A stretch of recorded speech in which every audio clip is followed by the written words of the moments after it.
क्या एक करोड़पति का इकलौता वारिस मुंबई की उस बदबूदार और अंधेरी झोपड़ी में अपनी मौत को दावत देने गया था? आर्यन, जिसके पास दौलत की कमी नहीं थी, आखिर वो एक गरीब नौकरानी के फटे हुए पर्दे के पीछे ऐसा क्या देख बैठा कि उसके पैरों तली जमीन खिसक गई? ऐसी कौन सी खौफनाक सच्चाई थी जिसने एक पत्थर दिल इंसान को फपक फपक कर रोने पर मजबूर कर दिया? क्या ये सिर्फ एक मदद थी या फिर कोई ऐसा गहरा राज जो आर्यन की पूरी दुनिया को हमेशा के लिए तबाह करने वाला था? तैयार हो जाइए इंसानियत और धोखे की इस रोंगटे खड़ी कर देने वाली दास्तान के लिए, क्योंकि जो आप देख रहे हैं वो सच नहीं है और जो सच है वो शायद आप सह ना पाएं। दोस्तों, ये सच्ची कहानी है सपनों के शहर मुंबई की। मुंबई के सबसे पॉश इलाके मालाबार हिल में एक बेहद शानदार बंगला था। आकाश विला, संगमरमर की सीढ़ियां, कांच की दीवारें, महंगी गाड़ियां और हर तरफ ऐसी चमक जिसे देखकर किसी की भी आंखें चौंधिया जाएं। मगर इसी चमक धमक के बीच रहने वाला एक लड़का आर्यन अंदर से बिल्कुल खाली था। आर्यन शहर के मशहूर और करोड़पति बिजनेसमैन विक्रम मेहरा का इकलौता बेटा था। उसे कभी पैसों की कमी नहीं देखनी पड़ी। बचपन से हर चीज बिना मांगे उसके कदमों में होती थी। महंगा स्कूल, विदेशी कपड़े, लग्जरी कारें, क्लब और पार्टियां। उसके लिए नौकर सिर्फ काम करने वाली मशीनें थे, इंसान नहीं। मगर इसी घर में काम करने वाली एक लड़की थी, तपस्या, करीब 22 साल की दुबली पतली लड़की जो साधारण कपड़ों में सर झुकाए चुपचाप अपना काम करती थी। वो सुबह सबसे पहले आती, झाड़ू पोछा करती, बर्तन धोती और बिना किसी से ज्यादा बात किए शाम ढलने से पहले चली जाती। घर के बाकी नौकर अक्सर उस पर तंज कसते या मजाक उड़ाते, कभी कभी तो उसे डांट भी देती, मगर वो कभी किसी से शिकायत नहीं करती थी। एक दिन किचन में काम करने वाली वृद्ध कुक शांतिबाई ने पूछा, अरे तपस्या, तू रोज इतनी जल्दी क्यों भागती है? कभी तो थोड़ा सुस्ता लिया कर। तपस्या के चेहरे पर एक दर्द भरी मुस्कान आई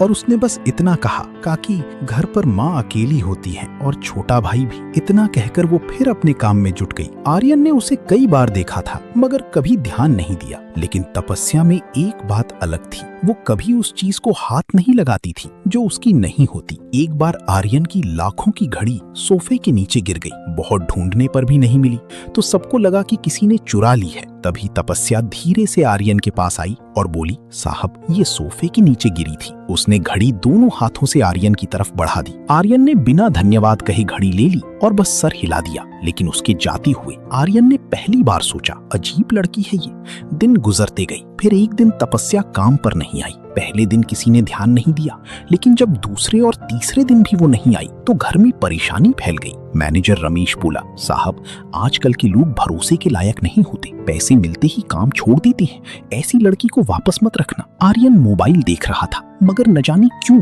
उसने सर उठाकर पूछा, कहाँ रहती है वो? मैनेजर हैरान हुआ और बोला, साहब, धारावी की तरफ किसी स्लम झोपड़ी में रहती है, पूरा पता नहीं मालूम। आर्यन को याद आया कि तपस्या ने कभी छुट्टी नहीं ली थी, फिर अचानक गायब क्यों हो गई? उस रात आर्यन एक बड़ी पार्टी में था मगर उसका दिल कहीं नहीं लग रहा था। दोस्तों की आवाजें और संगीत उसे शोर जैसा लग रहा था। घर लौटकर वो बालकनी में खड़ा शहर की लाइट्स देख रहा था जब अचानक उसे तपस्या का वो थका हुआ मगर शांत चेहरा याद आया। अगली सुबह उसने फैसला किया और ड्राइवर से कहा, गाड़ी निकालो, धारावी जाना है। ड्राइवर हैरान रह गया कि करोड़पति का बेटा स्लम में क्यों जा रहा है। जैसे जैसे कार आगे बढ़ी, सड़कें तंग होती गई, रोशनी कम और बदबू बढ़ती गई। कार अंदर नहीं जा सकती थी, इसलिए आर्यन को पैदल चलना पड़ा। तंग गलियां, गंदा पानी, टूटी छतें और नंगे पांव घूमते बच्चे। आर्यन के लिए ये एक नई और डरावनी दुनिया थी। एक बूढ़ी औरत ने उसे देखकर एक टूटी झोपड़ी की तरफ इशारा किया। आर्यन का दिल तेज धड़कने लगा। झोपड़ी के बाहर मिट्टी में पुराना बर्तन पड़ा था और अंदर से किसी की बुरी तरह खांसने की आवाज आ रही थी। आर्यन कुछ पल दरवाजे पर खड़ा रहा कि अंदर जाएं या वापस लौट जाएं। तभी अंदर से एक बेहद धीमी आवाज आई, पानी, कोई पानी दे दो। आर्यन का दिल जैसे अंदर से सिकुड़ गया। उसने कांपती हाथों से पर्दे को हटाया और अंदर कदम रखा। झोपड़ी के अंदर गहरा अंधेरा था। जमीन पर एक पुराने गद्दे पर एक बूढ़ी औरत हड्डियों का ढांचा बनी लेटी थी और खांसी के मारे तड़प रही थी। उसके होंठ सूख कर सर सफेद हो चुके थे और आंखें अंदर धंस गई थी। पास ही एक छोटा लड़का चिन्मय बैठा था जो भूख और डर से अपनी माँ को देख रहा था। झोपड़ी में खाने का नामो निशान नहीं था, न चूल्हे में राख न बर्तन में अनाज। आर्यन को पहली बार समझ आया कि गरीबी कैसी महकती है और कैसे इंसान को खामोशी से तोड़ देती है। तभी तपस्या अंदर आई। उसके हाथ में दवा का छोटा पैकेट और आधी भरी पानी की बोतल थी।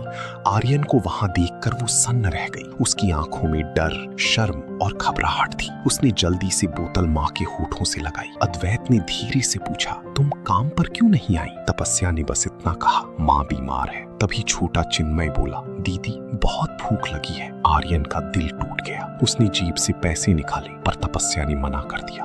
आर्यन ने सख्त लहजे में कहा, ये मदद नहीं, जरूरत है। आर्यन तुरंत बाहर निकला और पास की बाजार पहुंच गया। उसने वहां से जितना सामान मिल सकता था सब खरीद लिया। चावल, दाल, दूध, ब्रेड, बिस्कुट, घी और दवाइयाँ।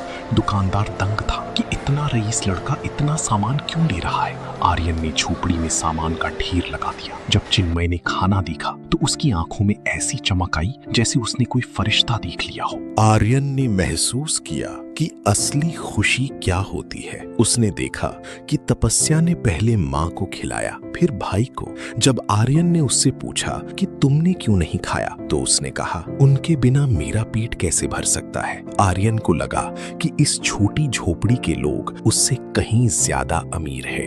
अगली सुबह आर्यन की नींद नहीं खुली। उसे चिन्मय की आवाज याद आ रही थी, भैया कल भी आओगे? वो फिर बाजार गया और इस बार उसने राशन के साथ साथ कंबल और एक छोटा स्टोव भी खरीदा। उसने झोपड़ी में फिर से सामान का ढेर लगा दिया। माँ ने आशीर्वाद दिया, खुश रहो बेटा। पहली बार किसी ने आर्यन को दिल से दुआ दी थी। मगर एक रात अस्पताल से फोन आया कि माँ की हालत बहुत बिगड़ गई है। आर्यन दौड़ता हुआ पहुंचा। माँ आईसीयू में थी और तपस्या जमीन पर बैठकर रो रही थी। आर्यन ने अपने फैमिली डॉक्टर को फोन किया। डॉक्टर आए, उन्होंने चेकअप किया और कहा, आर्यन इनकी हालत बहुत नाजुक है, इन्हें बहुत देखभाल की जरूरत है। इन्हें समय पर खाना और दवाइयां देनी होंगी, तभी ये ठीक हो सकती हैं। अगर इसमें जरा भी चूक हुई तो बहुत मुश्किल होगा। आर्यन ने डॉक्टर से कहा, जो भी जरूरत हो मैं करूंगा। उसने अगले ही दिन बाजार जाकर माँ के लिए फल, खास दवाइयाँ और पौष्टिक खाना खरीदा। उसने तपस्या की झोपड़ी में सामान का इतना ढेर लगा दिया कि उन्हें महीनों तक किसी चीज की कमी ना हो। धीरे धीरे माँ की हालत भी ठीक होने लगी। माँ ने हंसकर आर्यन को आशीर्वाद दिया। तभी आर्यन को एहसास हुआ कि जैसे उसने किसी बिजनेस में बहुत सक्सेस हासिल किया हो। इतनी खुशी हुई उसे। जैसे ही आर्यन बाहर निकला और जाने लगा तो छोटे भाई ने उसका हाथ पकड़ा और कहा, भैया कल फिर आना, आप आती हो तो अच्छा लगता है। आर्यन अब रोज वहां आता, कभी चिन्मय को पढ़ाता, कभी माँ की सेवा करता।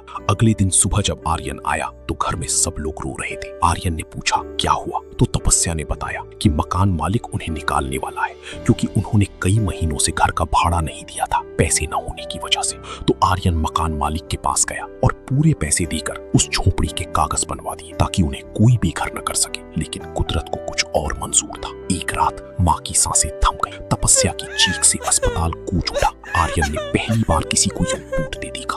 अंतिम संस्कार के बाद झोपड़ी सूनी हो गई थी। चिन्मय ने आर्यन का हाथ पकड़कर पूछा, भैया आप हमें छोड़कर तो नहीं जाओगे? आर्यन ने उसे गले लगा लिया और कहा, कभी नहीं। आर्यन ने फैसला किया कि वो तपस्या और चिन्मय को अपने घर ले जाएगा। आज आकाश विला में रौनक है। चिन्मय स्कूल जाता है और तपस्या घर संभालती है। आर्यन को समझ आ चुका है कि इंसान की असली दौलत पैसा नहीं बल्कि किसी के काम आना है। दोस्तों, आर्यन की इस कहानी से हमें यही सीख मिलती है कि पैसा तो आता जाता रहता है पर इंसानियत हमेशा रहती है।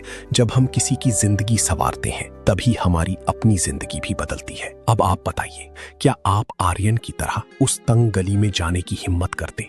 क्या आप समाज की बातों की परवाह किए बिना उस परिवार की जिम्मेदारी उठाते? और आपके अनुसार इस कहानी में सबसे बड़ा त्याग किसका था, आर्यन का या तपस्या का? कमेंट में लिखकर अपनी राय जरूर दें। अगर ये कहानी आपके दिल को छू गई हो तो वीडियो को लाइक करें और हमारे YouTube चैनल इमोशन डीकोड को सब्सक्राइब करें और बेल आइकन दबाएं। मैं मिलूंगा आपसे अगली एक और रोमांचक दास्तां के साथ। तब तक अपना और अपनों का ख्याल रखें। धन्यवाद। Thank you for watching emotion decode.